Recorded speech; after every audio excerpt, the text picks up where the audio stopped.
Welcome back to the Raleigh Oaks Baseball Club here on OOTP 25.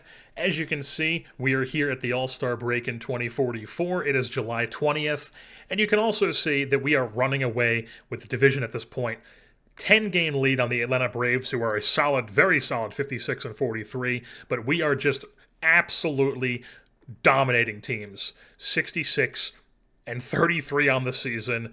If we take a look at our expanded standings here, we have a plus 229 run differential, and it is July. That is much, much better than the Dodgers of plus 149, Yankees with a plus 120. We have a plus 229 run differential. I mean, we have gotten to the point in this game where we are just basically destroying the match engine at some point, essentially, is what we're doing.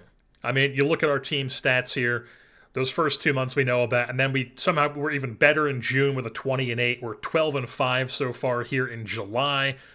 Ones across the board here in the batting stats. Our worst are 4th in walks and 5th in strikeouts.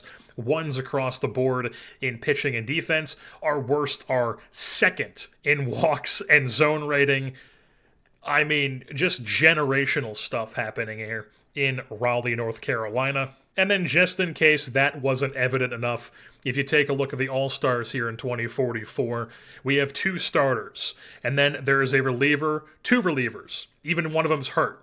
Just in on reputation alone, he threw 9 1/3 innings pitch, still gets voted in. So that's 4 All-Stars. 5 All-Stars as our catcher. Then we have 6 All-Stars with Tapia. 7 All-Stars with Rodriguez.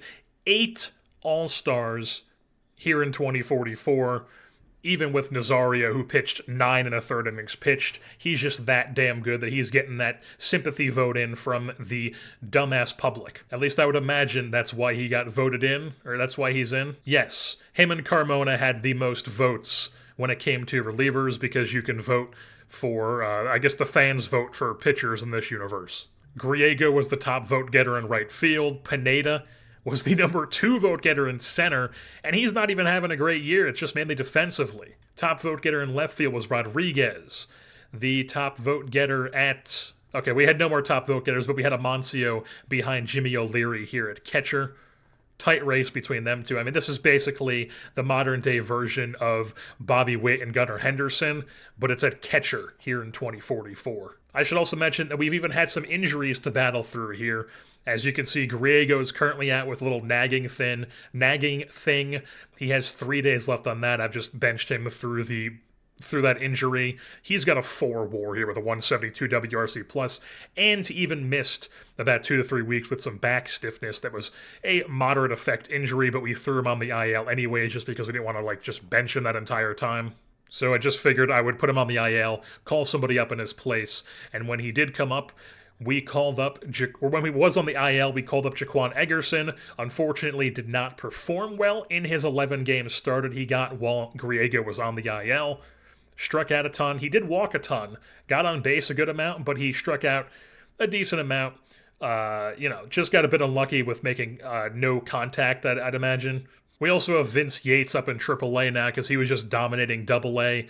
Apparently they're just running him into the goddamn ground in AAA. What exactly is our... 97. So we'll put him on a manual 97.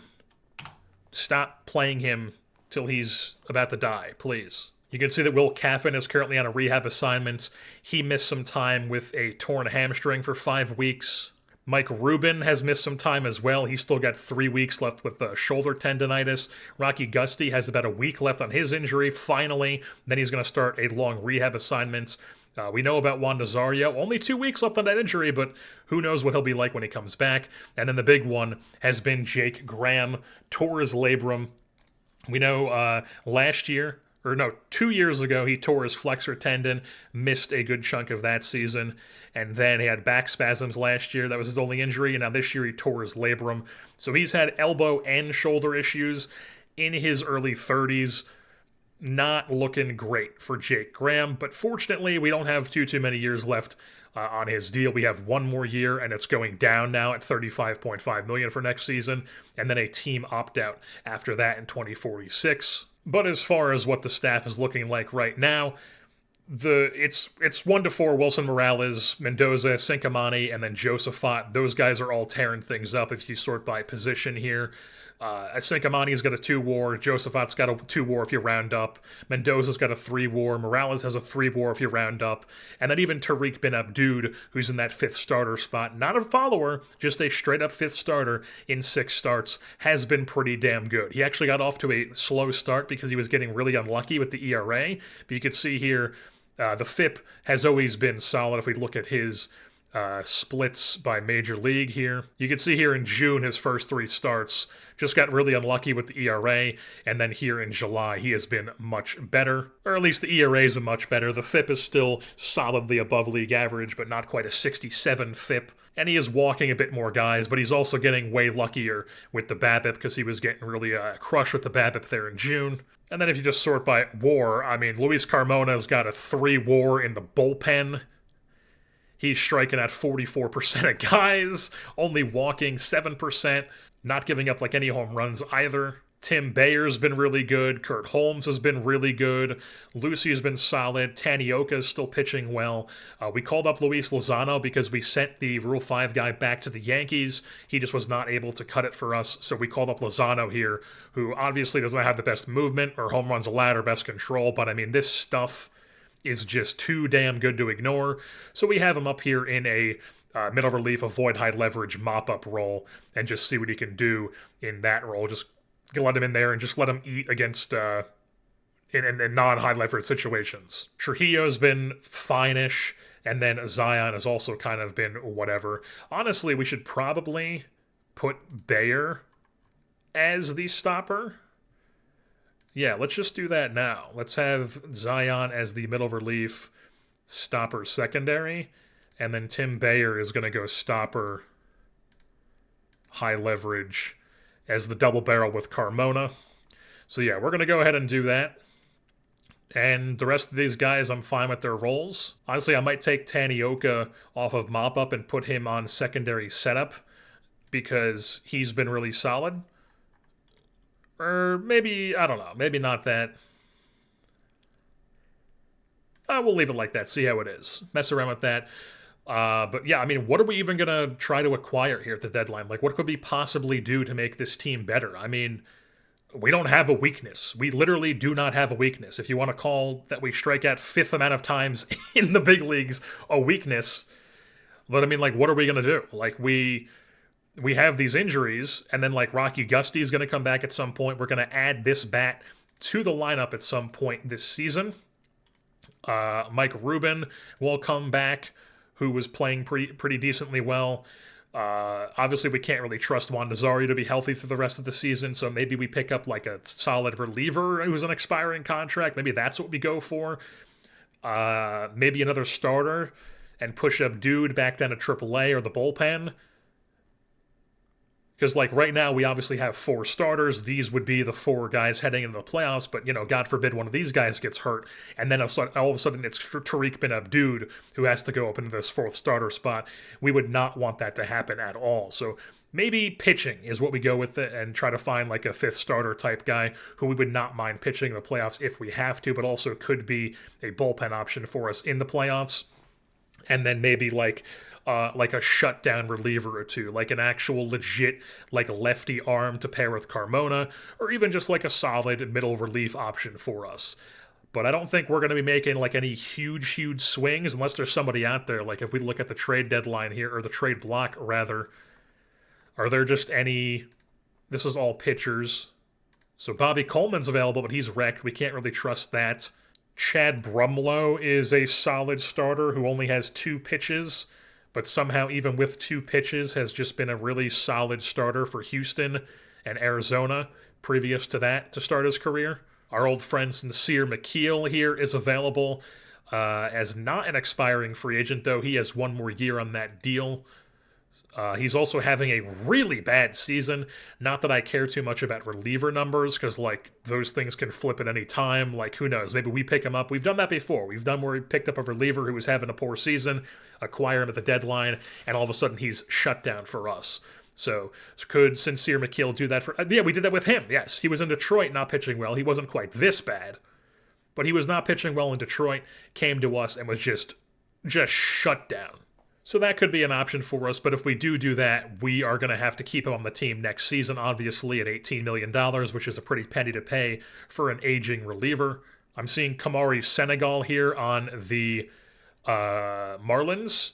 Great Nick. Shotgun Senegal. That's an incredible name. He's also an expiring free agent. This guy might be my top interest as like that fifth starter guy I was talking about. Bring him on. Lefty, went to a high school that sounds like, literally an EPL team. I'd imagine that's a high school, not a college.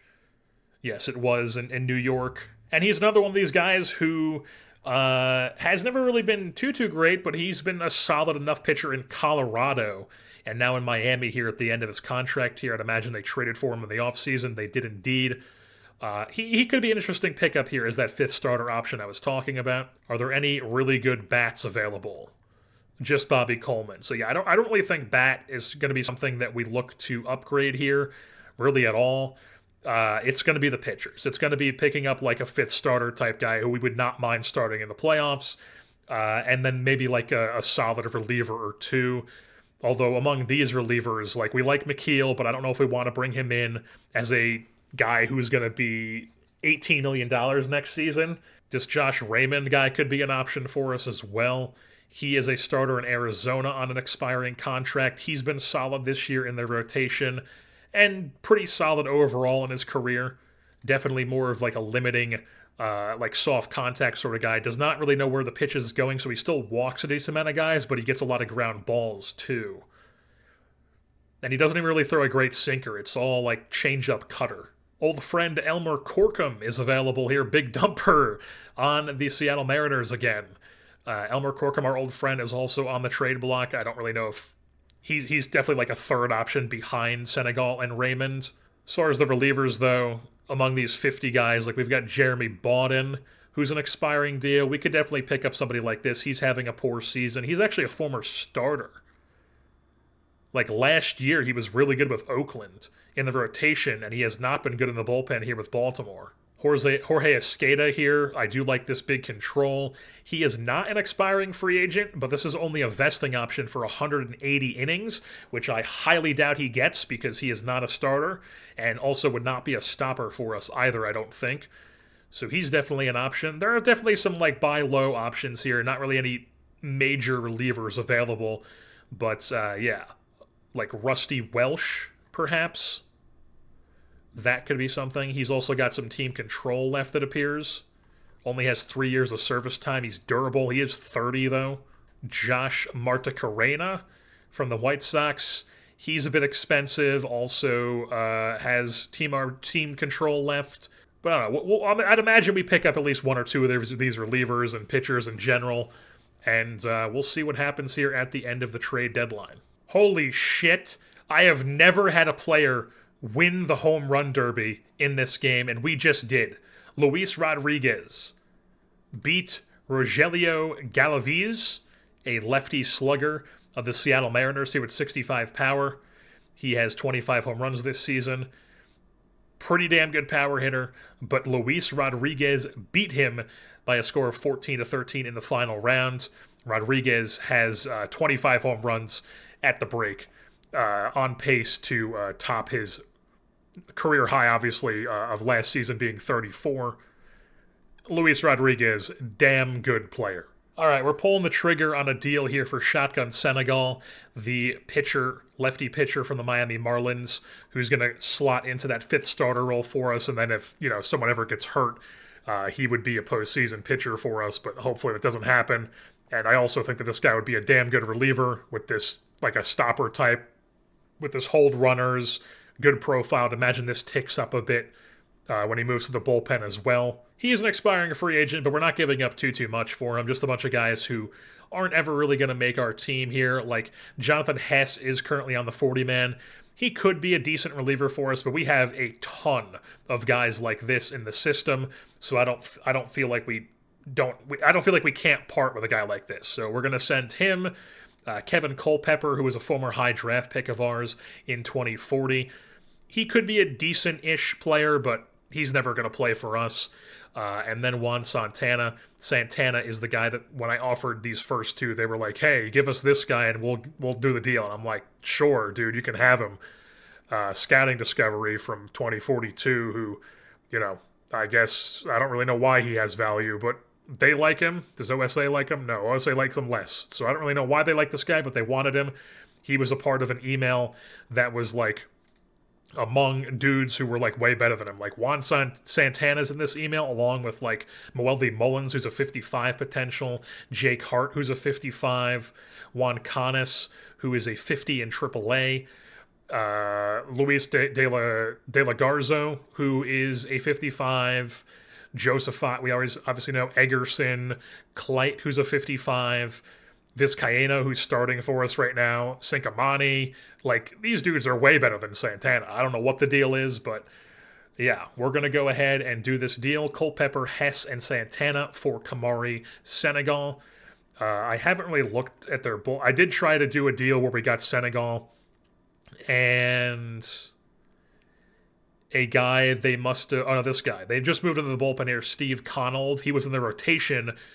literally, I don't know why he was, because he's never started from this year, but he was listed as a starter up until like 2 days ago, I'd imagine.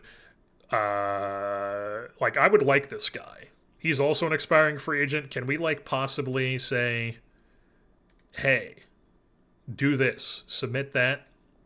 What do you say? Yeah. He's out for a week. We'll just say, I don't know, bench him for 7 days. Who gives a shit? What do you say to this deal? Almost. And it's kind of a fake almost, because they're like, hey, we do it for like all these dudes who are like legit prospects, or like we would trade us a better reliever for somebody. I guess Mendoza could be given up. He's 26. We have dudes like this in the system. He's been really good in the rotation in AAA for this year. He was our Rule 5 draft pick from Arizona last year. I mean, he's not a guy that we would not be opposed to giving up. Lucy, I like that he's a leader, so we don't really want to give him up. Juan Morales is a super far away from the major leagues guy who we just signed this offseason. Don't really know if we want to throw him in for a deal like this. Eberth, we think, is going to be really good. I don't want to give him up. Tommy Medina could be an option to give up, but I don't know if we want to like use him in a deal like this, where it's just a couple expiring guys. Same with De La Fuente. Jake Hart, maybe. He's somebody I maybe wouldn't be totally sold, or totally, I mean, 12th round pick, it looks like it could be like this, but he has no position. He's only a bat. I think Jake Hart's probably the one that we're leaning towards giving them. Because it's either Jake Hart or Mendoza. Mendoza's probably the smart option to give them, because like he could be a decent player. He's a decent reliever. But I mean, we got him as a Rule 5 pick. We have a bunch of guys who are like this level of pitcher in our system. He has no options. So yeah, we're going to give them Mendoza. Where the hell is he? Arturo Mendoza, and boom, we're going to do this. Culpepper, Hess, Santana, and Mendoza for Kamari, Shotgun, Senegal, and Steve Connold. Both expiring free agents, both going to be acquired here at the deadline. So I think, honestly, this is what we're going to rock and roll with here, just because I trust the depth of our system, and these are going to be the only acquisitions we make. So Kamari Senegal is our 5th starter right now. We sent Ben Abdud back down to AAA. We did my strategy things. Oh, we want this to override. We did our strategy things here that I like to do as our 5th starter. Or all of these guys I do it for, but I adjusted for each guy.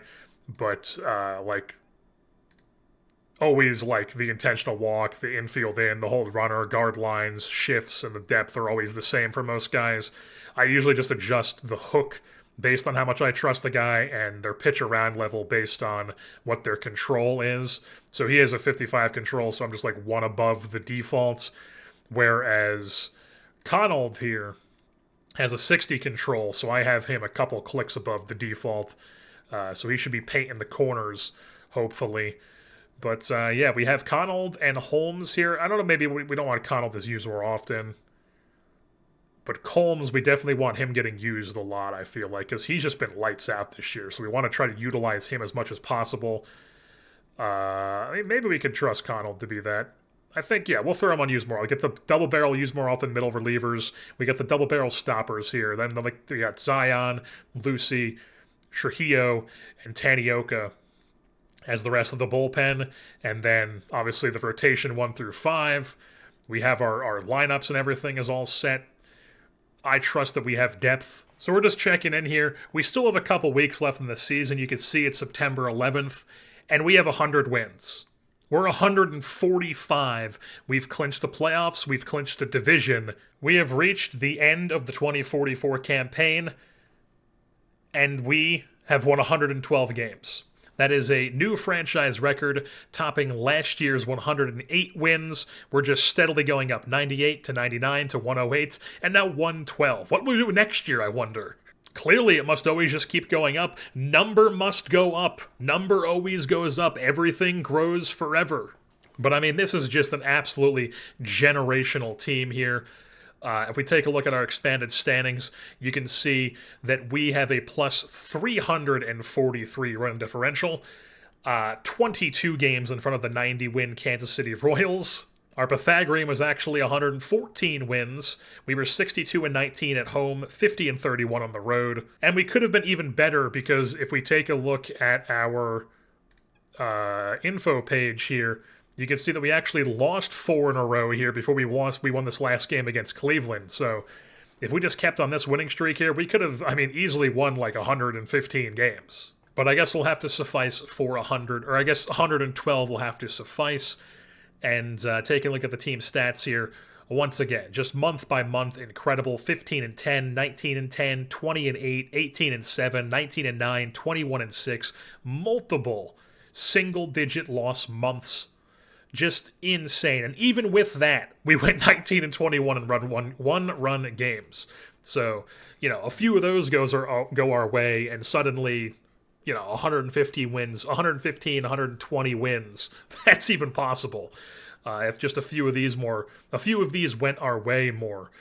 But yeah, overall, just very good. Our average actually dropped down to 3rd, but that's the worst we are. 3rd in average OBP and strike. Oh no, we're 8th in walks, but like 1st and 2nd in everything else. Pitching, we're 1st in everything except for walks. Just insane.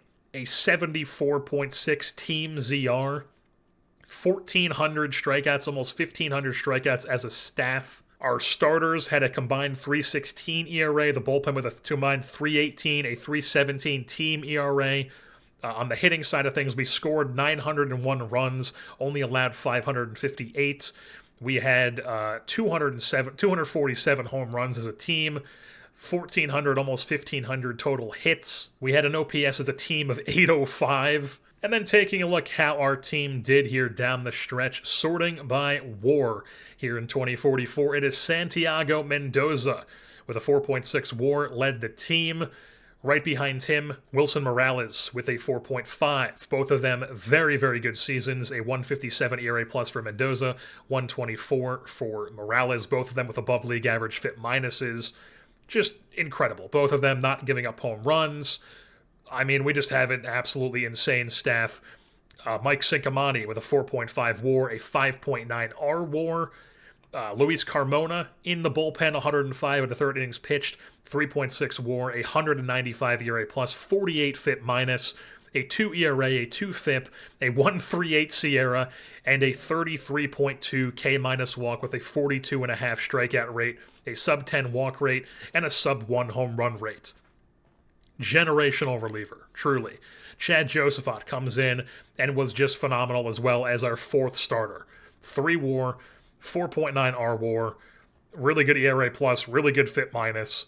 It just go down the list. Steve Connold comes over from Miami at the deadline, and he performs incredibly. 27 and a 3rd innings pitched out of the bullpen, really good ERA and FIP minus, struck out a bunch of guys. Was really good. Does not give up any home runs. BABIP was just absurd. Then you go down to Tim Bayer. He was really good. Kamari Shotgun Senegal, he was fine. Fifth starter type guy. We'll take that, absolutely. He'll move into the bullpen for the postseason. Kurt Holmes was really good, puts up a 1.92 ERA. Just incredible stuff, a 27.4 strikeout rate for him. Eric Lucy was solid. Nazario came back and ended up pitching up to 26 and 2/3 innings. He was solid. It wasn't anything like too crazy, but he did strike out 39% of batters.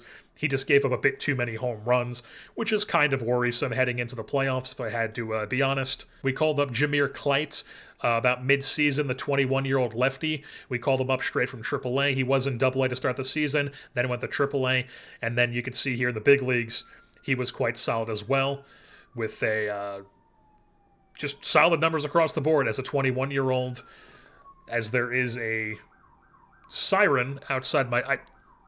I believe Santa is on the fire truck outside. Yes, if you hear those sirens, that is exactly what that is. That is Santa on a fire truck pulling up outside, playing Last Christmas. All right, where did I leave off? Okay, yeah. Jameer Clyte, he was solid for us, looking like he's going to be another insane reliever that we have in our organization here to pair with Carmona long term, it looks like.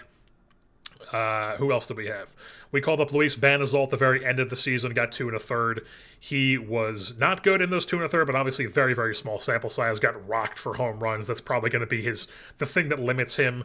But I mean, the rest of his stuff looks really good. He's got good stuff. He's got a good 2-pitch, possibly 3-pitch mix, good control, decent BABIP.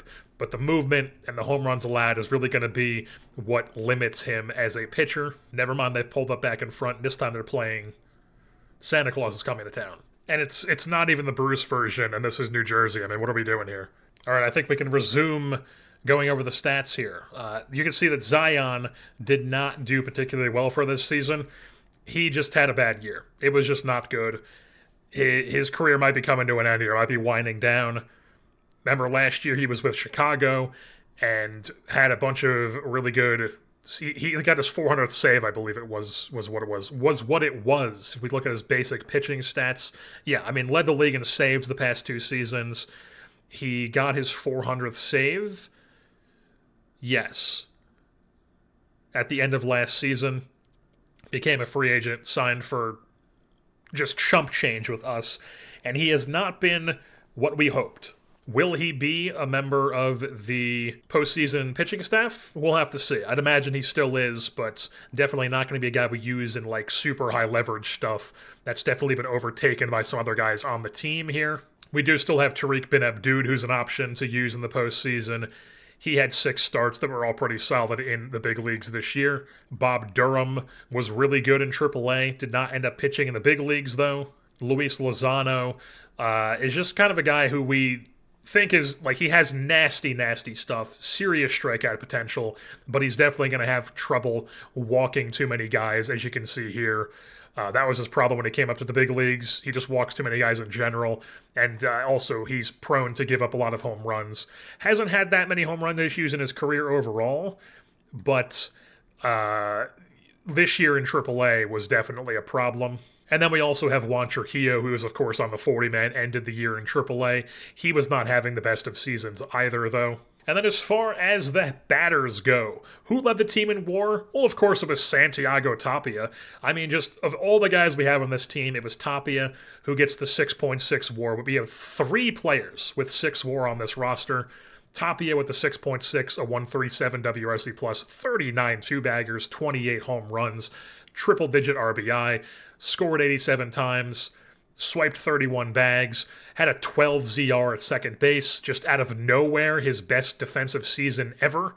I mean, he was just kind of treading water at second base, and all of a sudden this year he's like, oh yeah, I'm a not generational, but I'm a Gold Glover at second base. And it's just like, okay, sure, why not? And then Griego, 6 WAR for him, 149 WRC plus, 26 doubles, 32 home runs, just barely under 100 RBI, scored 96 times, doesn't ever strike out, also swiped 32 bags, and played a really solid right field. Then we have Luis Rodriguez with a 6 WAR, 148 WRC plus, 34 doubles, 36 home runs, 94 ribbies, 100 runs scored. He also doesn't strike out. He swiped 20 bags. Then we have Juan Amancio, the catcher, with a 4.9 WAR, a 139 WRC plus, 21 home runs, and 21 doubles and 27 home runs. Drove in 78. Does not steal bags, obviously. He is a catcher. And he even had a solid framing runs with 4.9 and a catcher ERA of 2.98. Obviously not going to have Aiden McCarthy level runners throwing out percentage, but, you know, it's whatever. He's obviously here to be a bat-first catcher, and he was still decent enough defensively. Jesus Pineda, not a great offensive season for him, but puts up a 3.5 WAR with 26 doubles, 20 home runs, 24 swiped bags, and he had a 16.3 ZR in center field, so we will absolutely take that from Pineda out there in center. Juan Ramirez puts up a 3.4 WAR, 112 WRC plus, 29 doubles, 31 home runs, scored 100 runs as well. He also swiped 29 bags. And he put up a 5 ZR at first base, which is higher than he had last year when he won a Gold Glove. Could he possibly be a 3-time Gold Glove winner now? He also is up to 149 career home runs, and I believe that is also the leader in our franchise. Yes, he has the most home runs in Raleigh Oaks franchise. He also has the most hits. Wilson Morales has the most wins and strikeouts, and he also is an expiring free agent, and he wants a shit ton. Obviously so, that we cannot afford heading into the offseason, so we're obviously going to be QOing him, and we might be losing Morales next season. As far as the other players, Eric Oliar puts up a 2.8 WAR, triple-digit WRC plus, solid year for him. Alvaro Vizcaíno comes up middle of the season, plays 72 games, gets 277 plate appearances, puts up a 2.8 WAR, triple-digit WRC plus, 10 home runs, 10 doubles, 14 home runs. And he also played a very solid shortstop, as you can see, with a 9.4 ZR, splitting time at shortstop with Will Caffin, who also put up a 2.5 WAR and a triple-digit WRC plus, 26 doubles for him, 13 swiped bags, 0 caught stealing. He also was good defensively, as we know. Rocky Gusty came off of the IL, put up a 1.8 WAR in 34 games, 143 plate appearances, 6 doubles, 5 home runs, swiped 13 bags as well, and a 155 WRC plus, just incredible for him coming off the IL after a long-term injury. Daniel Langarisa, not the best season overall, but still decent enough. 1.7 WAR, 121 WRC plus. He was the DH, so his WARs definitely affected that. He did not play any defense, but he still got 30 doubles, 16 home runs. Did not swipe any bags, but that's also not his game. Does not really play the base running game. Luis Morera was a fine backup catcher. Nesty Rojas was terrible, and we even called up Vince Yates, and he is on the 40-man, so he is postseason eligible. Just because we wanted to get him up, he was tearing up AA and AAA this year. We wanted to get him some time here in the big leagues as we geared up for the playoffs, possibly thinking about putting him on the roster for the playoffs. Probably over Nesty Rojas. And he unfortunately was not great, but, you know, he was a rookie, his first taste of the big leagues, very small sample size. We've had that before. Back in Anaheim, I believe that was the case with Chris Aquino and Chris Lesnar. In their first years, they came up and they were just kind of like, we're not really that great. But in the postseason, they delivered much more. And then obviously from there on, they were very, very good players for us. Vince Yates could be that guy for us this postseason. Obviously, he's still not going to be starting because he has Griego, Rodriguez, and Pineda in front of him in the outfield, and obviously we have Langarisa at DH, so, he's just like a really, really good backup / pinch hitter option. And then, of course, we have Mike Rubin, who is down in AAA. Did not perform well in AAA. He was decent as a backup for us in the big leagues, though. I don't know if he's going to be on the postseason roster, but he is absolutely available to us, obviously. Amari Bess is available to us. He was decent. He's got a decent bat to possibly add to the mix if we want to do that at some point. Chris Henniger spent the whole year in AAA. He was solid, nothing special.